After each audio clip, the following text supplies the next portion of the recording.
Hello बच्चों, welcome to management e learning. आज के इस वीडियो लेक्चर में हम लोग देखेंगे function of management, planning, organising, staffing, directing, controlling का क्विक रिवीजन करेंगे।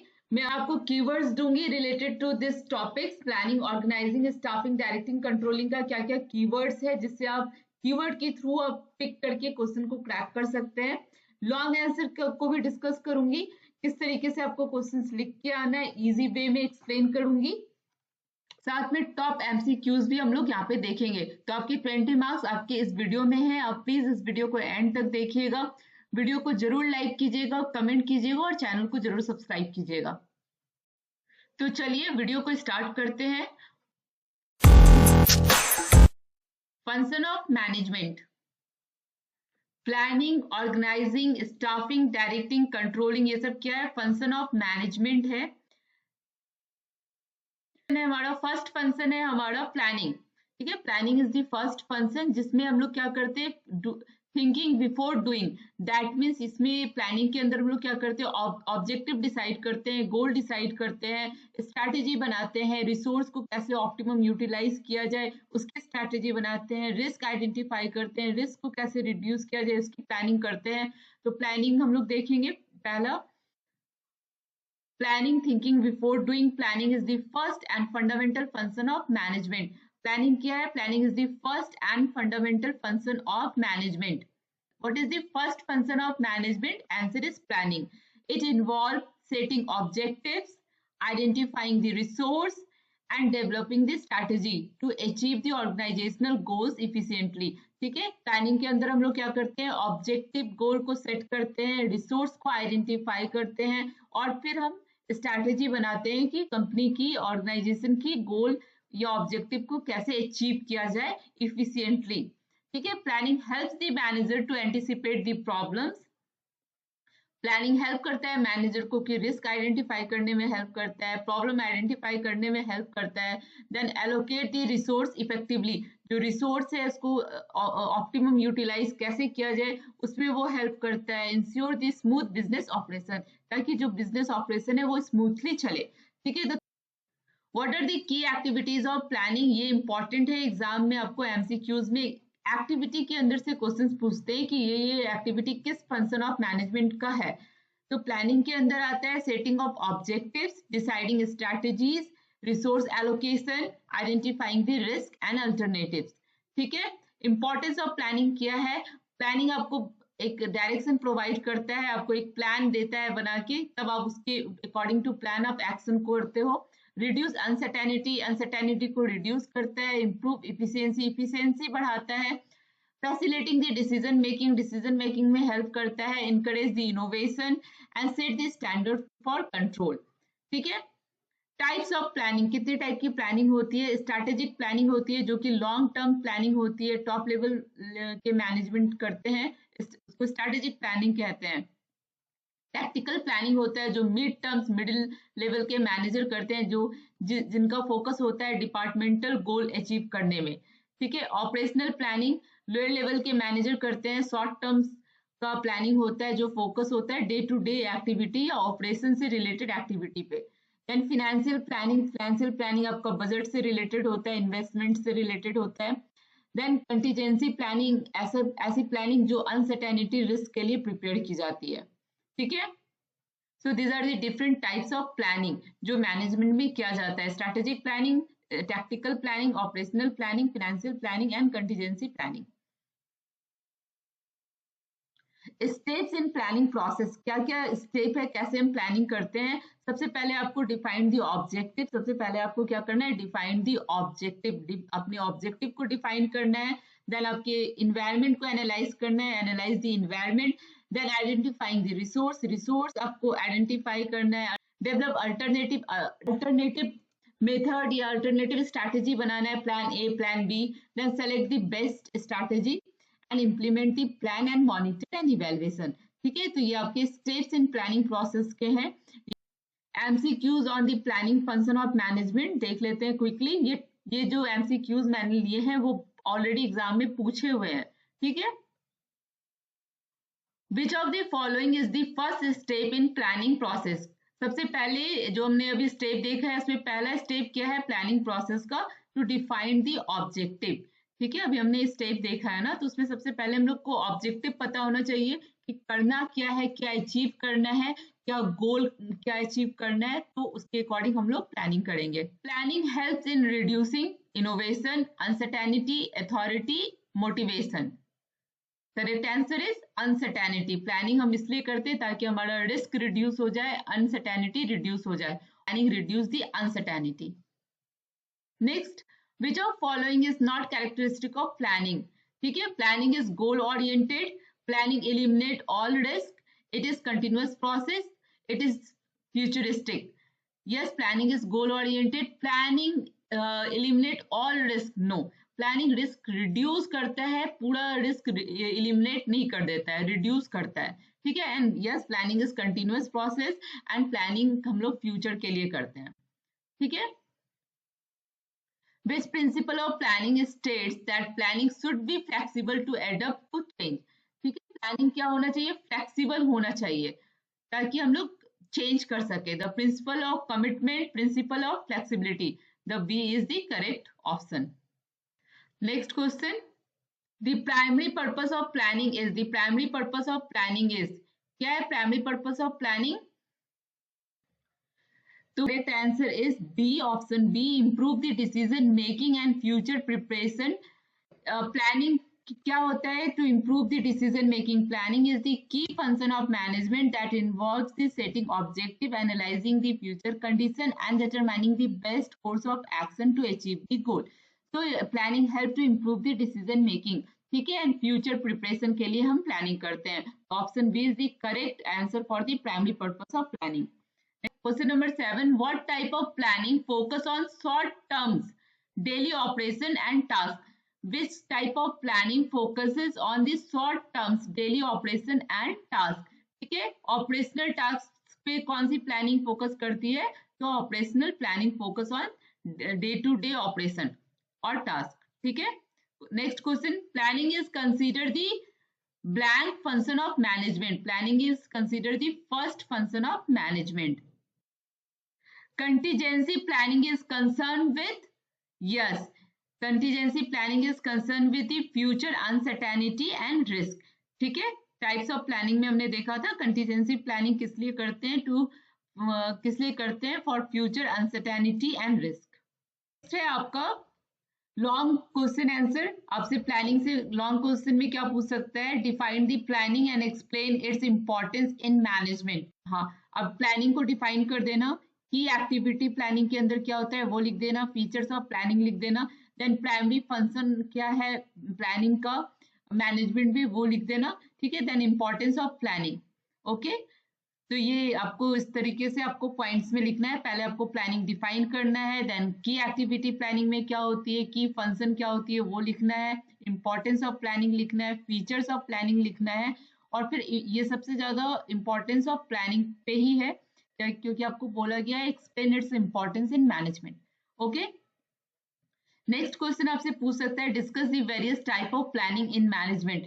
जो हमने पढ़ा था ना, types of planning, strategic planning, tactical planning, operational planning, financial planning, contingency planning, तो ये भी आपको लॉन्ग आंसर में पूछ सकता है। तो आपको उसको कैसे करना है? इंट्रोडक्शन टू प्लानिंग, प्लानिंग को इंट्रोड्यूस कर दीजिए, फंक्शन ऑफ प्लानिंग लिख दीजिए, की एक्टिविटी ऑफ प्लानिंग लिख दीजिए, देन इंपॉर्टेंस ऑफ प्लानिंग थोड़ा सा मेंशन करके टाइप्स ऑफ प्लानिंग पे आ जाइए। ठीक है, नेक्स्ट फंक्शन ऑफ मैनेजमेंट है organising. Organising, the function of management organising. Organising in short, arranging resource. Organizing is the one of the key function of management that involves arranging resource, assigning tasks and coordinating activity to achieve the business objective efficiently। ठीक है, इसमें हम लोग organising में क्या करते हैं? Arranging resource, assigning tasks, ठीक है, arranging resources, assigning tasks and coordinating the activity। क्यों करते हैं? To achieve the business objective efficiently. ठीक है, it ensures that all resource like human, financial, material, informational are allocated properly to maximize the productivity। ठीक है, key activity क्या है organising का? इससे ही क्वेश्चंस पूछते हैं, इंपॉर्टेंट है ये। assigning tasks and responsibilities, defining roles and authority, creating department and team. ठीक है, अगर आपसे क्वेश्चन में पूछता है कि which function of management, assigning task and responsibility, defining roles and authority या क्रिएटिंग डिपार्टमेंट्स एंड टीम, तो आप क्या आप चूज करोगे? Correct answer organising function of management ये सारी एक्टिविटी करता है, टास्क असाइन करता है, रिस्पॉन्सिबिलिटी असाइन करता है, रोल एंड अथॉरिटी को डिफाइन करता है, डिपार्टमेंट क्रिएट करता है, टीम क्रिएट करता है। ओके, इंपॉर्टेंस ऑफ ऑर्गेनाइजिंग, क्या इंपॉर्टेंस है ऑर्गेनाइजिंग का?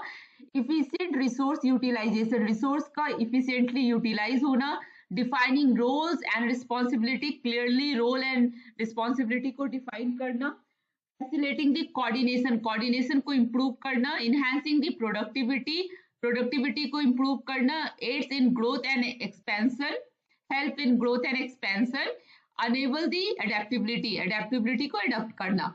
ठीक है, क्या क्या स्टेप है ऑर्गेनाइजेशन प्रोसेस का, ये आपको लॉन्ग आंसर में नहीं पूछता है, लेकिन शॉर्ट आंसर में आपको जैसे ग्रुपिंग एक्टिविटी किसके अंदर आता है, डिपार्टमेंट बनाना, जैसे मार्केटिंग डिपार्टमेंट हो गया, एचआर फिनेंस डिपार्टमेंट, तो ये सब किसमें आता है? ऑर्गेनाइजिंग में आता है। Then assigning the responsibility, duty allocate करना इंडिविजुअल को, टीम को। देन डेलीगेटिंग द अथॉरिटी बताना, पावर देना। Then establishing the relationship establish करना, क्या कम्युनिकेशन होगा, कम्युनिकेशन चैनल क्या होगा वो डिफाइन करना। ठीक है, providing the necessary resources. So these are the key step in the organising process. Answer देखते हैं। Organising is a process of planning for future, arranging and allocating resource, controlling employees behaviour, increasing the organisational conflict. Correct option is B, arranging and allocating the resource.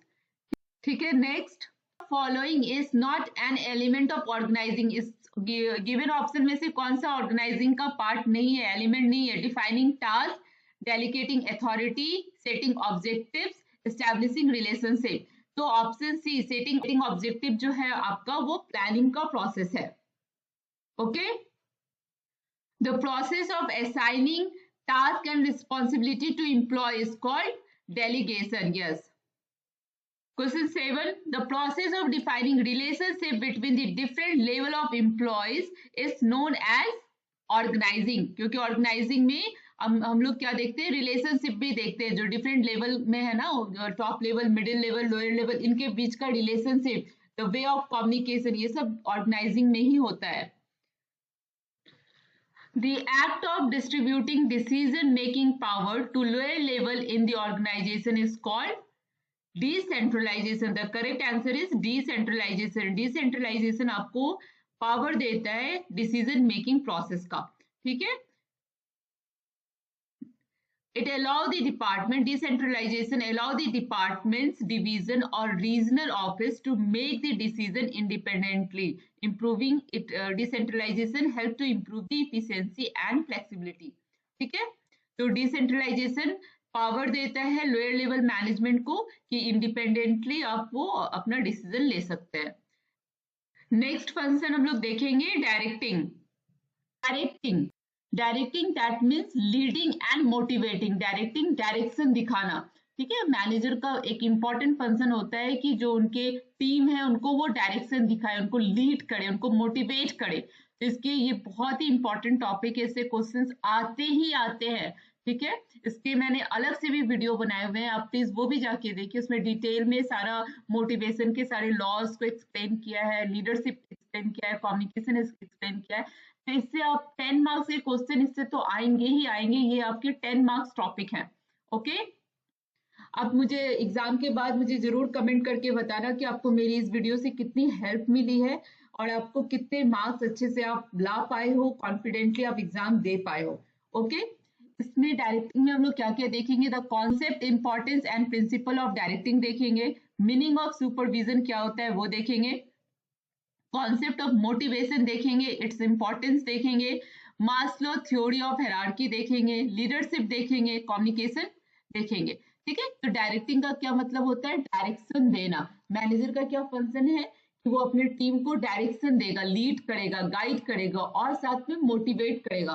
तो उसके लिए वो क्या करेगा, motivational theory हमें पढ़नी होगी, लीडरशिप क्वालिटी पढ़नी होगी, कम्युनिकेशन चैनल पढ़ना होगा कि वो किस तरीके से कम्युनिकेट करता है।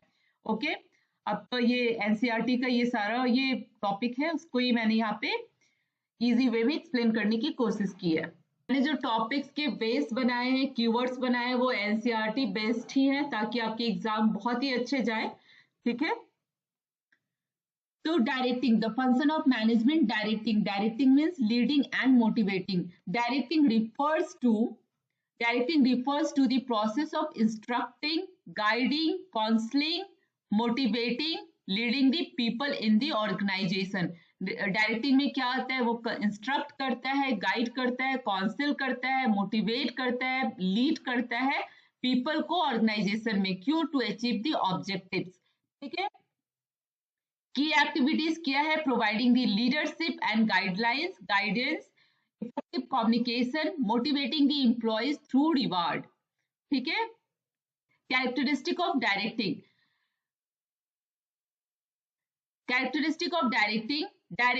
directing initiate the action, directing take place at every level of management, directing is a continuous process.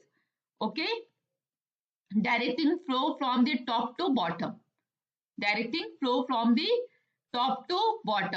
Importance of directing provide the leadership, motivate the employees, ensure the effective communication, boost the teamwork, help in implementing plan, providing a positive work environment. These are the keywords for directing: leadership, motivate the employee, effective communication, teamwork, boost the teamwork, help in implementing the plans, create the or develop the positive work environment. ठीक है, element of directing, these are the important point. अगर आपको leadership, motivation, communication, supervision आएगा तो आंख बंद करके directing option पे टिक लगा दीजिएगा। ठीक है, डायरेक्टिंग के अंदर क्या आता है, लीडरशिप आता है, द एबिलिटी टू इन्फ्लुएंस और inspire the employ to achieve the objective. Leadership क्या होता है, लीडरशिप क्वालिटी क्या होता है, एबिलिटी टू इन्फ्लुएंस और इंस्पायर द एम्प्लॉय। एम्प्लॉय जो है उनको इन्फ्लुएंस कर सकते हैं, इंस्पायर कर सकते हैं। Then motivation help to increase the employees through incentive, reward and recognition. Third is the communication ensure the smooth flow of information between the management and its employee. Communication क्या ensure करता है कि flow of information कैसे जा रहा है। Then supervision that means monitoring the employees performance and providing the necessary guidance. ठीक है, तो ये डायरेक्टिंग का पार्ट है, मेन एलिमेंट है, ये आप याद रखिए। ओके, नेक्स्ट जो इंपॉर्टेंट थ्योरी है, जो इंपॉर्टेंट एलिमेंट है डायरेक्टिंग का, दैट इज मोटिवेशन। मोटिवेशन के लिए बहुत सारे थ्योरीज दिए गए हैं कि आप अपने एम्प्लॉय को कैसे मोटिवेट करोगे, उसके लिए आपको थ्योरी पहले पढ़नी है। The Maslow hierarchy of need, ये देखेंगे हम लोग डिटेल में। Then Maslow hierarchy of need, Herzberg 2-factor theory, then theory XY and Bloom expectancy theory. Maslow hierarchy of need, in function of directing में, मैनेजमेंट का जो फंक्शन है directing में, उसमें मोटिवेशनल थ्योरी में मास्लो हायरार्की ऑफ नीड देखेंगे, important है ये Maslow hierarchy of need given by the Abraham Maslow ने दिया था, जिसमें अब्राहम मास्लो ने 5 बेसिक नीड के बारे में बात किया था, 5 लेवल ऑफ नीड बताया था। Physiological need, safety need, social need, self esteem need and self actualisation need. ठीक है, मास्लो हायरार्की ऑफ नीड बोलता है कि employees are motivated by the different level of need. ठीक है, different level of need, physiological need, safety need, social need, esteem need and self actualisation need. एक एक करके देखते हैं। फिजियोलॉजिकल नीड जो होता है वो बेसिक नीड के कैटेगरी में आता है, जो कि एसेंशियल होता है फॉर सर्वाइवल, जैसे food, water, air, shelter, sleep, this all come under the physiological need, जो कि जरूरत है लाइफ के लिए। ठीक है, जब इंसान का, जब एम्प्लॉयज का ये फुलफिलमेंट हो जाता है फिजियोलॉजिकल नीड, तो एम्प्लॉय को दूसरी नीड होती है सेफ्टी नीड। ठीक है, लोअर लेवल का नीड जब फुलफिल होता है तभी वो अपर लेवल पे जाते हैं, यहाँ पे मैंने ये पॉइंट मेंशन किया है, it consider of the 5 level of human need arrange in pyramid structure where the lower level need must be fulfilled before a higher level need can be pursued. ठीक है, हायर लेवल नीड परस्यू करने से पहले जो lower level की need है वो fulfil होनी चाहिए. ठीक है, तो सेकेंड नीड है आपका सेफ्टी नीड, जहां पे हम लोग job security, financial stability, health, safe environment for living, ये सब पे देखते हैं. ये भी आता है आपके बेसिक नीड के ही कैटेगरी में. ठीक है, तो फिजियोलॉजिकल नीड, सेफ्टी नीड. फिर आता है साइकोलॉजिकल नीड, जहाँ पे हमें सोशली हम कितना कनेक्टेड हैं, जहाँ पे हम family, friends, social interaction, love, ये सब देखते हैं. ठीक है, सोशल नीड है need for the relationship and belonging. Then after fulfilment of social need, employees और person pursue to self esteem need. Self esteem need होता है अचीवमेंट, सक्सेस करना, सक्सेस हासिल करना, अचीवमेंट हासिल करना, स्टेटस बनाना, कॉन्फिडेंस बूस्ट करना. तो ये सारे नीड आते हैं आपके सेल्फ एस्टीम नीड में. ठीक है, this is also come under the psychological need.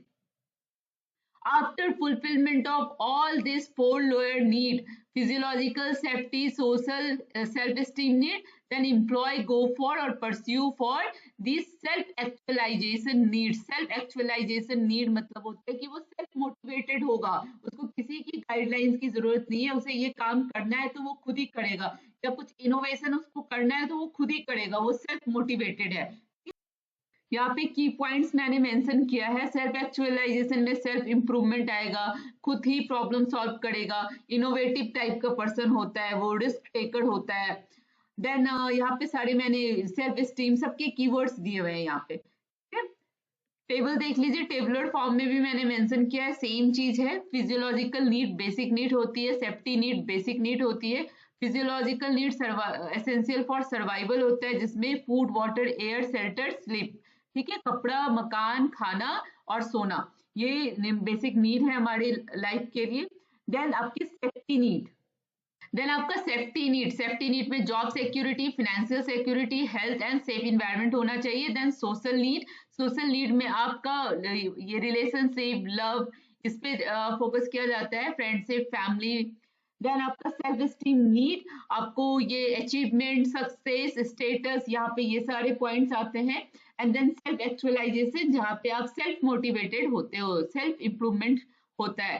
ठीक है, so these are the Maslow hierarchy of need, the 5 basic level of need. ठीक है,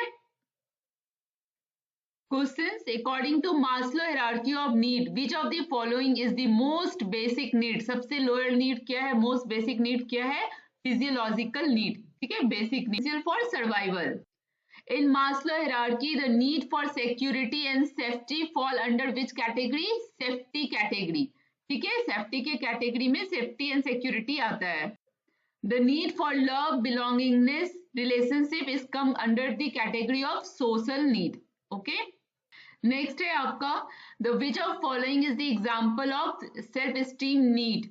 तो आपका food and water, this is this physiological needs. Job security, security need. Respect and recognisation is the self esteem need. ठीक है, next question. Self actualization refers to achieving the personal growth and fulfilling the potential. Yes, the first option A is correct. Self actualization मतलब self motivation. ठीक है, what are the correct sequence of Maslow hierarchy of need from the lowest to highest? तो correct क्या है, सबसे पहले physiological need आता है, then safety, then social, then self esteem, then self actualisation. B number. Next function है management का staffing. Staffing बताता है कि मैनेजिंग पीपल. ठीक है, पीपल को कैसे मैनेज करना है. Staffing is a crucial function of management that involve the recruitment, selection, training, development of employees. ठीक है, स्टाफिंग में क्या आता है, रिक्रूटमेंट आता है, सिलेक्शन आता है, ट्रेनिंग आता है and development of employ. Staffing ensure the right people are in right place at the right time. स्टाफिंग क्या इंश्योर करता है कि राइट पीपल राइट जॉब पे राइट टाइम पे होंगे. ठीक है, key activity of staffing, recruitment and hiring the employees, training and skill development, employees motivation and retention. Okay, These are the importance of staffing, जहाँ पे राइट पर्सन को higher किया जाता है राइट जॉब के लिए, जो इनहेंस करती है productivity, enhance the productivity and efficiency, promote the job satisfaction and employee motivation, help in workforce to planning and career development, and reduce the turnover and improve the organization stability. So these are the importance of staffing. Okay, ये step है staffing के अंदर, जहाँ पे man power planning की जाती है, recruitment होता है, देन सिलेक्शन होता है, देन प्लेसमेंट एंड ओरिएंटेशन होता है, फिर ट्रेनिंग एंड डेवलपमेंट होता है, performance appraisal, promotion and career planning and compensation benefit. ठीक है, तो these are the steps of staffing. Next function है आपका मैनेजमेंट का कंट्रोलिंग. कंट्रोलिंग क्या, इन शॉर्ट कंट्रोलिंग को क्या बोलेंगे, मॉनिटरिंग एंड करेक्टिंग. ठीक है, नेक्स्ट फंक्शन मैनेजमेंट का कंट्रोलिंग है, in short monitoring and correcting. ठीक है, कंट्रोलिंग के अंदर क्या आता है, it involve the monitoring, measuring and correcting the performance. Controlling में हम लोग क्या करते हैं, कंट्रोलिंग में हम लोग मॉनिटर करते हैं कि कैसा परफॉर्मेंस हो रहा है, मेजर करते हैं कि जो प्लान परफॉर्मेंस था, जो प्लान आउटपुट था, वो एक्चुअल मीट हो रहा है या नहीं हो रहा है. करेक्टिंग दी परफॉर्मेंस, अगर नहीं हो रहा है, गैप है, तो उसको करेक्ट करते हैं. ठीक है, the key activity to measure the actual performance and plan goal.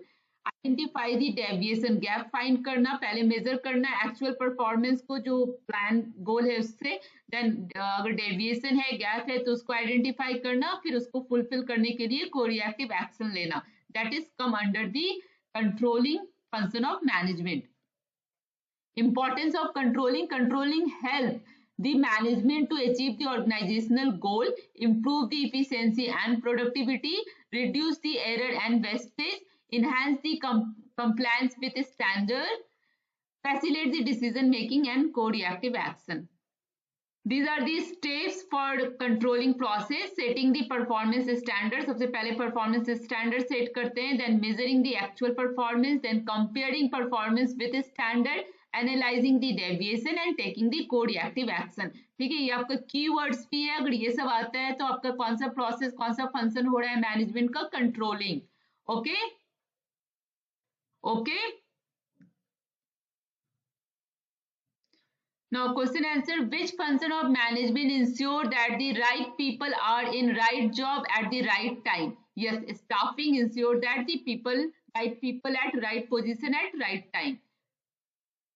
Now next question, the which function of management that ensure actual performance is line up with the planned performance? कौन ensure करता है, function of management में कौन ensure करता है कि actual performance line up हो रहा है प्लान परफॉर्मेंस के अकॉर्डिंग.